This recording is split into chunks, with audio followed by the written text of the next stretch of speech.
Thursday, everybody, and welcome into the Volquest Baseball Podcast. We call it The Porch with Luke Lipcius, VFL. He's going to be on the show here in about 10 or 15 minutes or so, as we do each and every week. I'll start us off here, give us a rundown of the week and kind of where Tennessee baseball is, and then we get to our guy, Luke Lipcius, for the second half of the show. A lot of good things to say this week from the VFL, and really appreciate you guys for being here and being a part of the Porch. Really appreciate it. Couldn't do it without Spivey King and Spivey LLP, Matthew A. Spivey, J. Matt King, and Richard A. Spivey. If you got a problem, let them find a solution. TN Trial Lawyers that specialize in criminal defense, family law, and personal injury. And you can give them a follow on, or you can give them a call for a free consultation today at 423-245-4185, or visit them online at SpiveyKingandSpiveyLLP.com.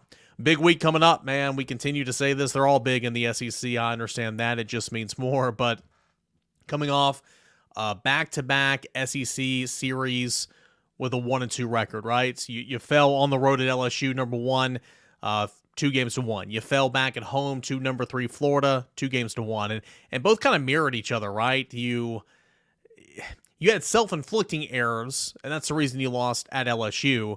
And then against Florida, you had bad starting pitching at times, right? Chase Dollander, sure, he gave up a couple home runs, but his pitch count was just so high, and Florida took advantage of it, right? And then Chase Burns, unfortunately, he's just really struggling right now, and that was the reason that Florida was able to, sprint and run away with Game 2 of that series. Hey, credit Drew Beam. I didn't think he had his best stuff at LSU, but boy, he was magnificent in Game 3 on Saturday against Florida, and it gave Tennessee exactly what it needed. The bats exploded. Griffin Merritt got out of his slump with a monster day in Game 3. That continued over to the midweek, against Eastern Kentucky, and so that was really good to see because, of course, you need that power right-handed bat. So that's kind of where you are right now. This is a monstrous series coming up for Tennessee because over the next this gauntlet, 4-game stretch, right, at LSU, at home against Florida, at Arkansas, at home against Vanderbilt. And so far, you're 2-4 in those series. You need to really go 3-3, in these next 2 series, in my opinion. 4-2 would be fantastic, but you can't lose these next 6 games, in my opinion. You need to stay afloat. You want to stay in the race of obviously getting to the postseason play, which I think Tennessee will. Don't get me wrong, but you also want to be in the picture of maybe hosting a regional, because right now you're not hosting a regional, and you don't need to worry about that right now, but. You need to be winning, some of these series, and I think Tennessee has an excellent opportunity to get a winning series here this weekend at Arkansas. Top to bottom, it is a tough, typical Arkansas ball club. Don't get me wrong. Now they have dealt with some injuries. Tennessee is getting them without 2 outstanding relievers and the ace of its staff. Jackson Wiggins is out for the year. He was the ace of the starting pitching staff. Their closer, Brady Taggart, is out for I think until May.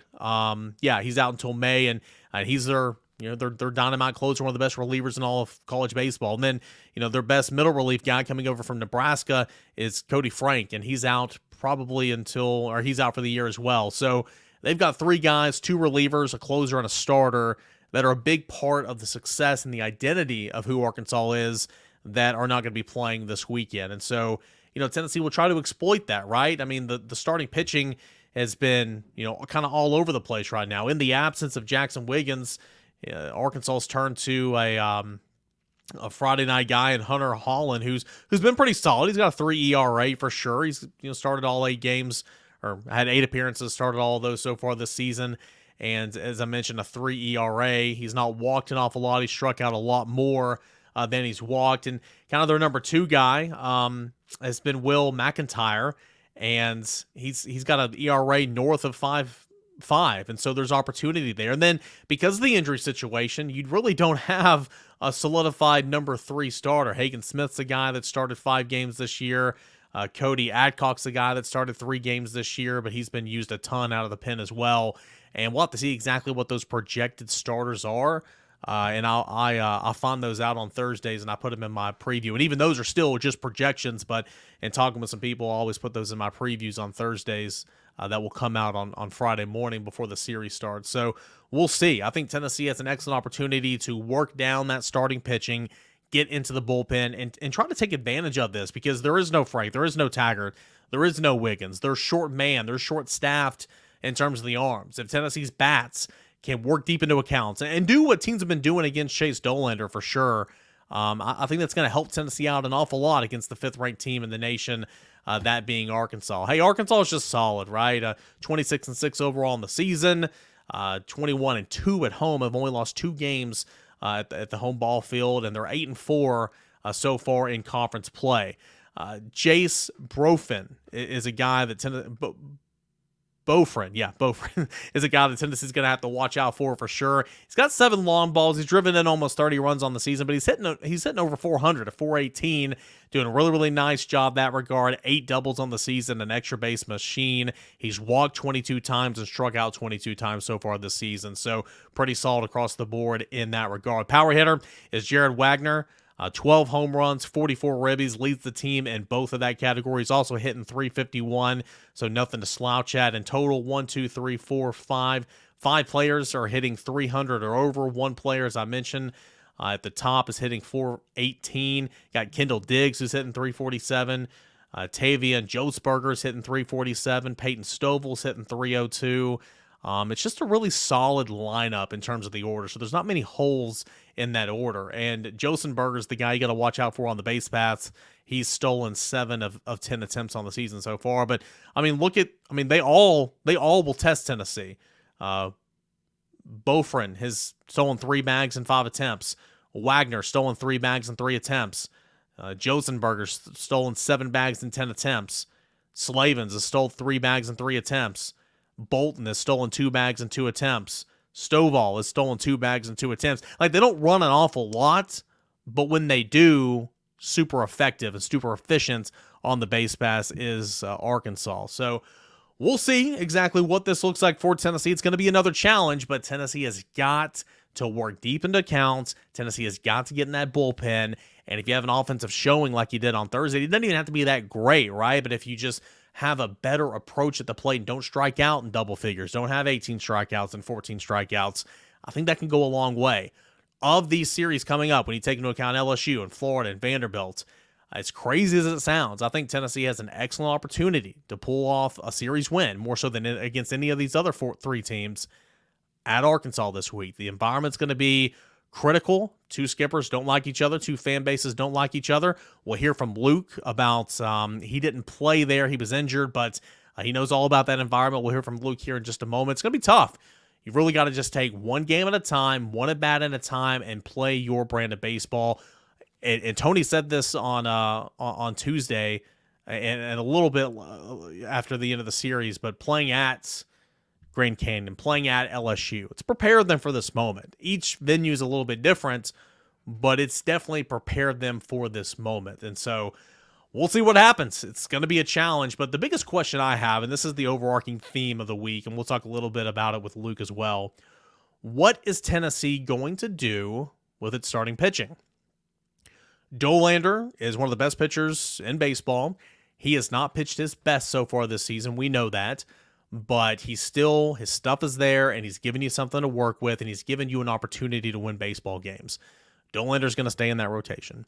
Drew Beam, when he's not making errors on the mound, I think he's been solid this season. He's been a nice stopgap each of the past 2 weeks, even though he wasn't his best at LSU. Drew Beam, especially after last week's outing, is not going anywhere. Does Tennessee make a move with Chase Burns? I wrote my 3-2-1 earlier this week that I think it's time to make a change. I think it's time to make a move. And knowing that Chase Burns is still going to be a high draft pick, he's still super talented. He can still help your team out so much this year, even back as a starter.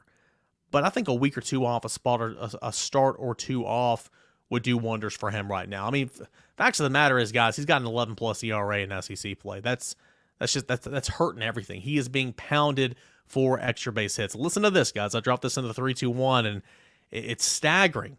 In 4 conference starts this season, the right-hander, that being Chase Burns, has surrendered 25 runs across 17 innings and a third. 2 of those runs are unearned, so 23 runs have been earned across 17 and a third innings pitch. Wow. He's been pounded for 18 extra base hits during the stretch.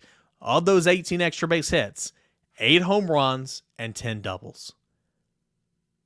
The strikeouts have still been there, but his walks have increased a little bit as well. So, and again, I'm not trying to say Chase Dolan or Drew Beam are absent of blame, because they're not, but they're not in a rough stretch right now like Chase Burns is. So if I was pulling the strings, if I was managing this baseball team, I would make a move and I would skip Chase Burns to start this week. Now, if that happens, and it might not happen, I spoke to some people earlier in the week, and they said that if it's happening, we don't know about it right now. I've spoken to some people as the week has gone on, and the feedback I've gotten is like, hey, Frank Anderson and Tony Vitello, they keep all that close to the vest, which I understand, right? But they keep everything really, really close, and then they let it be known, right up before the series starts. I think with pitching, though, you got to get bullpens in there. You got to get side work in there. And if your start is pulled, or if you're going to be the starter or whatever, maybe that alters a little bit. But, we'll see what happens. I hope to have a better understanding than I do at the time of this recording by the time the series starts on Friday. Hopefully some notes for the War Room coming up later this week, and I probably will. But we will see what happens. Tennessee could roll with these three guys and not make a change because of the belief in these three guys and the belief in Chase Burns and knowing what he can do. I could also see them skipping Burns' starts and replacing him with one of the options they have in the bullpen, right? You've got Andrew Lindsey. You've got Seth Halverson. You've got Cannon Sewell. You have Xander Seacrest. All four of those guys could be starting elsewhere if push came to shove, a lot of teams across the country. Seth Halverson was the number one starter from Missouri a couple years ago. Andrew Lindsey has starter stuff. Cannon Sewell has started for this team and started and pitched 5 innings, I believe, of shutout baseball, maybe 1-run baseball, I can't remember, in the SEC championship game, the tournament championship game last May. Xander Seacrest has not been a weekend starter, but he's a guy that can do that if you need it, right? You have these options, and so the more and more that Chase Burns is struggling, the worse it kind of looks knowing you have these options. What happens, though? How do you do it? Do you mix it up? Do you move Doe back to maybe Saturday? Do you leave Doe at game 1 and Beam at game 1 and just simply, change out Burns in game 2? Do you bring Burns in behind as a piggyback? That's what I would do, regardless of kind of the order. I would bring Burns in behind whoever is taking his starts, and I would pitch him multiple innings and keep him involved because I want him back in the starting rotation before it's postseason time, right? So that's kind of what I would do. I would not be shocked whatsoever if they slide Doe back to Saturday and they just try to shake it all up just to try something, right? You're seeing it with the lineup all year long that, Tony's not afraid just to try anything. It wouldn't surprise me at all if they shake it up. If you see a new starter on Friday, Doe on Saturday, Beam on Sunday. If you see Andrew Lindsey get the first couple innings, I think that is one that makes sense to me. Cannon Sewell again and Seth Halverson. That way you don't mess with the Halverson and Dolander dynamic. But we'll have to see. I'll gain a better understanding as the week goes on. But I think you might see a change this weekend simply because, again, how can you put Burns back out there right now with how poorly he's pitching? I'm really not trying just to pile on here. Because I know how good he is, and I know how good he can be. And again, I personally want him back in the rotation because I think he's that good. But just right now, you're going through it, right? And you're not helping anybody. So we will see what happens. We'll get Luke Lipcius' thoughts on that here in just a moment. But that's the overarching theme.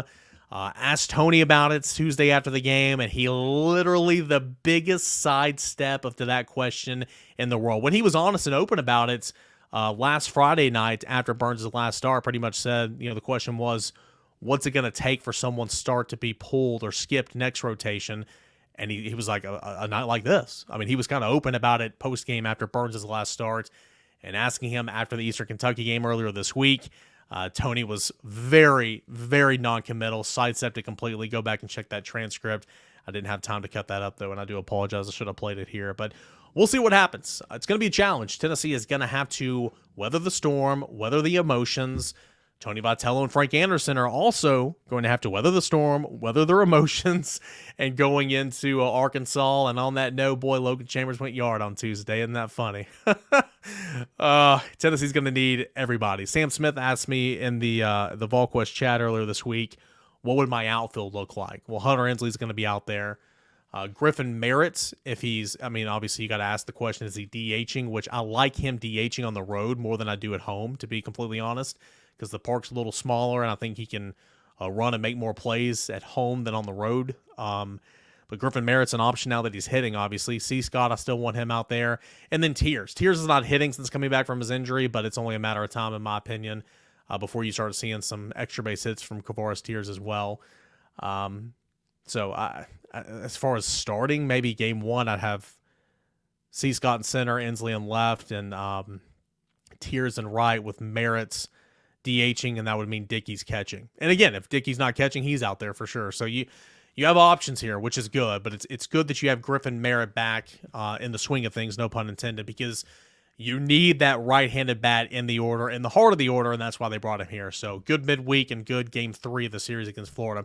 We'll see what happens, guys. Hopefully this is a Tennessee series victory so we can get some compelling baseball as the series goes on. You need to weather the storm in this gauntlet stretch, and Tennessee will be at Arkansas to kick things off Friday night. That game is going to be at 8 o'clock. It'll be on the SEC Network. Saturday night, it'll be at 7 o'clock and on the SEC Network Plus.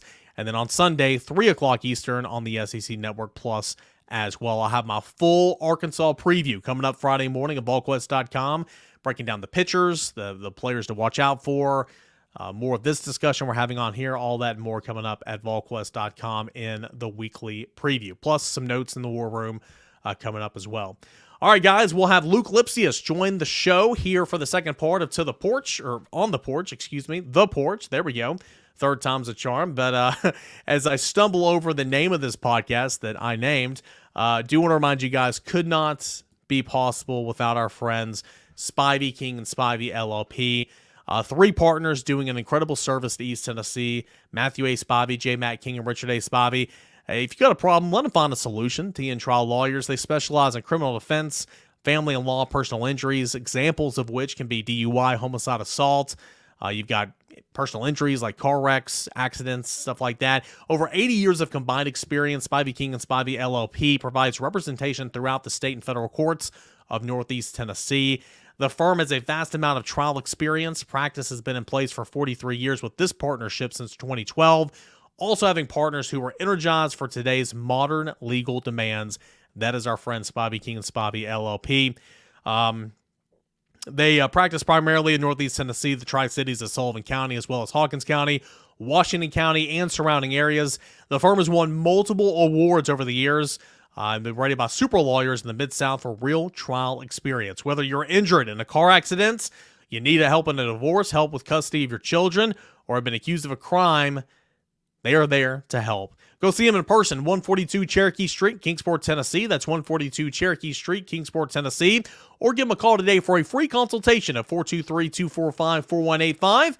And you can always visit them online at SpiveyKingandSpiveyLLP.com. More of The Porch with Luke Lipcius when we return.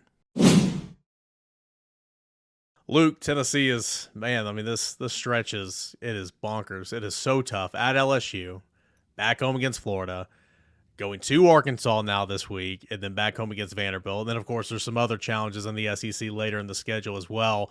How tough is this? I know it's just easy to say life in the SEC, but I mean, to gear up and to play, team after team that's in the top 5, it's got to be really challenging for any team in the conference, right? Yeah, it's a gauntlet like no other. Usually you play the SEC, it seems like you get maybe 2 really elite teams in a row and then have a somewhat of a break, but going 1, 2, 3, 4, unbelievable. And so it's almost like you're holding your breath. You're going out there, you have to face such tough competition. You got to bring your A game, and it's just mentally taxing knowing you have to bring your best every single game. And it could be putting pressure on them. Maybe they're not playing as loose, what have you. But yeah, this stretch of 4 elite teams is incredible. I'm hoping with these next 2 series we can pull out a few. 3 would be nice, 4 would be amazing. But yeah, it's going to be up to the guys to really come together and just grind it out, because that's what it is. It's a grind. Yeah, that's what I was going to kind of ask you. I mean, with Tennessee dropping the series at LSU, obviously you dropped this. You were swept by Missouri, but then you swept A&M, so those kind of cancel, in my opinion. You drop the series at LSU, you drop a series to Florida, and credit Tennessee for coming back in Game 3 and find a way not to be swept. But again, you got to start winning some of these series. Kind of outside of the typical answers, like you try to win every single game, is it trying to split these next six, as you mentioned? Is it, yeah, how can Tennessee kind of survive? Because right now you don't need to be thinking about regionals or anything, but Tennessee's not hosting right now. Yeah, so well, as a little aside, it looks like we are the best team in the nation on Sundays. And so I don't know what happens between Saturday night and Sunday morning, but something happens to the guys to where they play different and they play better and maybe they're looser and this and that and the other. And if they could figure out how to do that every game, then we wouldn't be sitting here talking about how Tennessee is struggling. We'd be more hopeful, all that good stuff. But it's easy to say because they're winning, blah blah blah blah. But as far as the next two series is, splitting would be, I don't want to say necessary, but it keeps us in the race. And so the way I look at it, we are 4 series in, we got 6 left. And so over those next 6 games, if we can get 10 wins, then we put ourselves in the perfect position going into playoffs. And I know it is a little bit early to be thinking about that, but that's kind of how they have to think about it. Is that just keep on collecting wins, because especially with Arkansas Vandy, and then you got Kentucky at home, and then you got going to South Carolina, who are both two very solid teams. You only got breaks per se with Georgia and Mississippi State. And so you just got to look at it that you got to chip away. You got to go into every place confident that you're going to win the series, which I'm always confident in the boys, but being realistic, if you get to that 15-win mark, you basically secure yourself a spot in the playoffs, especially with the strength of schedule that Tennessee has. All right, so I'm going to save the lead here for a couple moments because I already spoke on it a little bit, but from your vantage points, and we'll talk pitching here in a second, but from your vantage point, Tennessee in games 1 and 2 against Florida, man, really struggled. Just swing and miss. And credit the Florida pitchers. I mean, they have some nasty stuff, and we knew that going in. Tied a program record for 18 strikeouts in game 1, 14 strikeouts in game 2. Kind of when you were watching, what was Tennessee doing wrong in those at-bats before it completely flipped on game 3, where Tennessee walked 18 times and I think struck out only 6 times? Yeah, so I mean, you mentioned the stuff. The stuff is elite from those two guys. I did not see as much plate discipline as I would have liked to. I know that Sproat gets into some walking trouble. I think the Saturday guy does too a little bit. You saw it on Sunday with Caglione. He definitely gets into walking trouble. What it seemed to me is that we were taking good pitches and swinging at bad ones. And, it's one of those days or couple of days where it seemed like people are just in their heads. Maybe Florida's pitching plan was throwing us off a little bit. But when you see guys taking good pitches and swinging at bad ones, it means they're thinking too much. And I know V is always stressed, hey, don't think in the box, blah, blah, blah. It's so tough when you're on TV playing Florida, this, that, and the other. But that's what I saw. When they put swings on good pitches, they hit them far. But when you're swinging out of the zone and you're taking these good pitches for strikes, a team is going to capitalize like Florida, especially with the elite arms that they have. How weird was it seeing Christian Moore in game 1? He responded, got a couple hits as the series went on. He had a good midweek this past week, a 3-run homer. But how weird was it seeing him go 0 for 5, 4 strikeouts, and I think all 4 of those were strikeouts looking too. That's that last part you said, the strikeouts looking is what can't happen. And it seemed like there was a lot of that too in that game. He gets the sombrero, whatever, he comes back, that's great. If you're striking out 4 times and they're all looking, then I know you can say that, they're balls. You can go back and check and see if they're actually balls, whatever, but you have to make an adjustment. Now, you might be allowed 2 or whatever, but at some point you realize this umpire is bigger than you expect. And for that reason, you have to adjust to him, or else you're just letting the team down and you're not going to do anything for the team. One of the worst feelings is striking out looking. So that should be motivation in itself to not do it 4 times. But it's a mental lapse. And, sadly, it was a game-long mental lapse where he just couldn't figure it out or make an adjustment. But, it is good to see that it didn't really affect him in the long run. He's still coming back. and then swinging the bat's pretty hot right now. Starting pitching, it's not been good in SEC play. Chase Dolander's giving you something to work with. He's not pitching his best, but he's not pitching horribly. He's giving you something to work with. When Beam is not making errors, he's pitching pretty well, almost phenomenal in Game 3 against Florida. He wasn't even really that good in Game 3 against LSU when Tennessee won big, but he was great against Florida. Chase Burns has got such great stuff. He's going to be in the bigs. He's going to be a high draft pick and everything. But right now, 11 plus ERA in SEC play, and it feels like from Tony's comments that maybe he's shaking off too much. Again, from your as a hitter, and I know you're not a pitcher, but as a hitter and a guy that's been around the game your whole life, what are you seeing in Chase Burns that's kind of the issues right now? It is so tough to say because you ask around the team, you ask the pitching guys, you ask his friends. It's like, dude, his stuff is there. The stuff isn't lacking. His fastball's not down in velo. His slider's biting still. So what's going on? And from what I've seen, the only thing is he's hanging that slider a little too much, and he's leaving the fastball up as well. A lot of white is being caught with both of those pitches. And with the hitters, especially this year is a very offense-heavy college baseball season.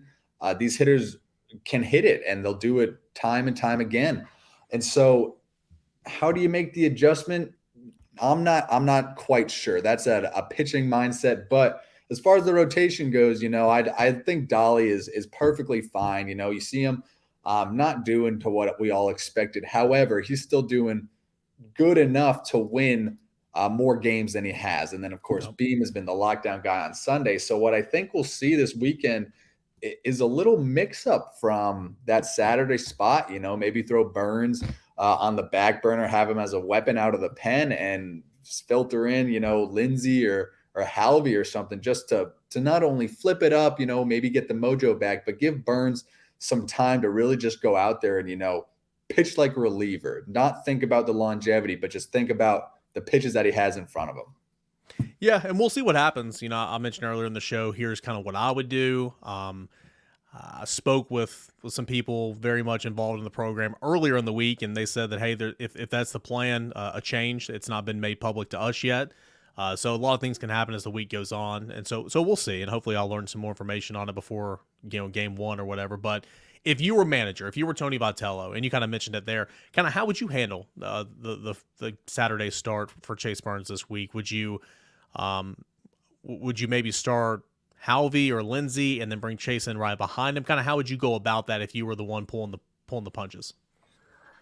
Yeah, so I love the whole Dollander Halverson duo on Friday, but with what we got, I think you go Dolly on Friday still, have Lindsey in the back of the tank, and then that Saturday game, that's when you debut Halvey as a Tennessee starter. He has plenty of experience at Missouri as a starter. He's been pitching so well as of late, and you've seen him even extending his normal maybe 1 or 2 innings into 3 or 4 just based on need. Dolly hasn't been getting out there, or has been getting out of the games fairly early, and then have Burns behind him. I even don't mind pairing Halverson with a lefty and then going Burns to close it out, one of those things. And then I would leave Beam back on Sunday. But yeah, I think that Saturday game, I would rather see Halverson Burns than a Burns Lindsey or a Burns Halverson. So if you look at Tuesday's midweek action, Camden Sewell, mind you, is another guy that could do this as well. He didn't pitch last week, and Sewell didn't pitch at all in the midweek. So yeah, he's rested to go. Seth Halverson threw 9 pitches on Tuesday. Lindsey did not pitch or Tuesday, I guess. Lindsey did not pitch in that game, I guess. I thought he did. There were 9 pitchers that pitched, so you forget about some of those guys. Yeah, but there you go. Mix it in. Anyway, they're fresh and they're ready to go. I just think it's important, even if you skip a start, you got to keep Chase Burns active and involved because, the way I kind of characterize it, you want him to be starting games for you at the end of the season. And so keeping him a couple innings out of the bullpen, maybe a piggyback, whatever, and then you can slide it back in there later, maybe in a week or two. I don't know. We'll see. Something for Dollander and his starts on Thursday. Like he had the high pitch count and all that. He gave up the long ball, which is an issue, but something in my opinion that kind of derailed his start was an error made by Blake Burke at first that prolonged the inning.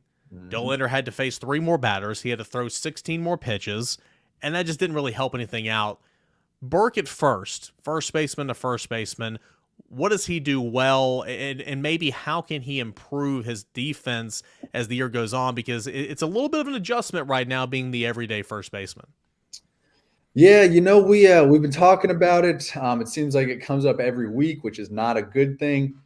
He knows how to play first base. He's played first for, I assume, a majority of his career, and then he's been around me for all of his career at Tennessee. And now he's been starting not only for this season, but also in fall scrimmages, in spring training, all this stuff. So he should be a seasoned so-called first baseman.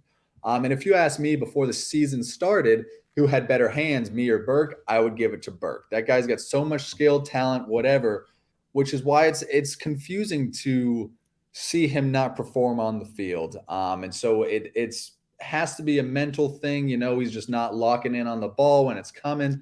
Because really, you just have to tackle it. You could be a catcher at first base. That's why a lot of catchers do move to first base, because all you got to do is tackle the ball and flip it over to first. So whatever he's doing, maybe just get back to the basics. I know he's kind of like a flashy guy, and love that out of him. But as far as defense goes, you might as well be a robot, especially over there at first base. Just get in front of it, glove it, and run on over there at first. But yeah, it's definitely an issue. And like you mentioned, that's one thing that I wanted to bring up is not only does that error snowball the inning, but it snowballs the rest of the game. I know on the offensive side, Coach Elander always tells us, hey, get that starting pitcher's pitch count up, get to the bullpen. It'll help us later in the weekend. That's exactly what you see other teams are doing to us. And it's the defense's fault. They're making the errors. And so I think you see us cleaning up on defense. Dolly's pitch count lowers, and he goes longer to ball games. We have more success. It's all connected in that way. Luke, you played at Arkansas. I want to say, was it 2019? I'm gonna stop you right there. I was injured. The team Okay. played. I had to watch on TV. Sadly, that's the one place I wanted to go. So I guess I can't ask you the question about the environment and everything, but I can still ask you about these two programs. You did play against Arkansas 2 years ago. It was at Lindsey Nelson Stadium. Teams are different, of course, but you got two skippers that don't like each other. Two fan bases that don't like each other. Tennessee is kind of slumping right now. Arkansas's top 5 team in the nation. How should this team kind of deal with those emotions and the hype of this weekend, especially in a series that's so big because you need to win this series? Yeah, so the first thing I do want to mention is that, even though I didn't go, I talked to everyone who went, and they said it is unlike anything else they've ever played at, because you literally can't hear yourself think. They have so many people, they're so loud, they're so rowdy that you can't hear yourself think. And so will it play a factor? Yes, definitely. And so I'm really interested to see how they respond to that. But what I do know is that whenever Arkansas week comes up, you can sense a change in V's attitude and his demeanor, because, of course, that's where he coached. That's where he's used to. Him and Dave Van Horn had a little scuffle last time they met up. And so, there's this heightened sense of, okay, we got to lock it in. Like, Tony V is going to get on us if we don't. And so I think that is one thing that's going to help propel them into the weekend, as opposed to maybe hinder them, is that, hey, guys, we're scuffling. This is a fantastic weekend to turn it around, show everyone that we are here and that we're still good. All of this stuff. But yeah, going into that place and playing is no easy task. And so they really just have to stick with their plan, try to block out the noise as much as they can. But other than that, it's just go out there and play. Last thing I got for you, I know I don't expect you to be an expert on Arkansas's team right now, but seen them play on TV a couple of times. They've dealt with some injuries on the mound, which is unfortunate for them. I do think it's a good opportunity to work long into the counts, get into the bullpen, and do all that, because I think the pitching kind of gets worse. Very undecided of their third starter right now as well, but a lot of offense. Another really, really good team, top to bottom. What are the challenges for Tennessee scoring off against this Arkansas team, and kind of what's your prediction for the weekend? So like I said, or I was talking to Redmond yesterday actually, and we both brought up how minus a couple of years, it seems like they never have any like dudes. You know, your Blades, even just like an Ivan Melendez. You know, someone or a Caglione. You know, those guys that you're like, holy moly, we got to watch out for them. They got Wegner, who's got 12 homers, really good average. You know, but other than that, they're just a solid offensive team. And so, you know, 1 through 9, they're going to give you a run for your money, and they got the ability to hit the ball out of the yard for average, all this stuff. And then as far as pitching goes, I think you said it. When anyone's thin in the bullpen or even for starters, you got to capitalize. So you got to be maybe a little bit more disciplined. You know, maybe watch a pitch that you might not usually watch, just to try to build those pitch counts up and win a game any way possible. But like, they're a great team, top 5. They're always good, and they're playing at home, which is just something else. Luke, as always, man, I appreciate it, and hopefully Tennessee has a series victory when we talk next week. Yeah. I don't think I'm going to make a prediction this week because they seem to do me wrong. So, yeah, we'll be talking next week, and we'll see what happens. A big thank you to Luke Lipcius as he joins us each and every week here on the Porch. A big thank you to our friend Spivey King and Spivey LLP. You can find them online at SpiveyKingandSpiveyLLP.com. Free consultation, 423-245-4185. And we will see what Tennessee, number 16, does on the road at Arkansas, number 5, this weekend, Friday, Saturday, and Sunday. Should be a good one. It's a big one for Tennessee. Need to win this series, and we'll recap it all right here at Volquest.com. Guys, appreciate it. Have a great weekend.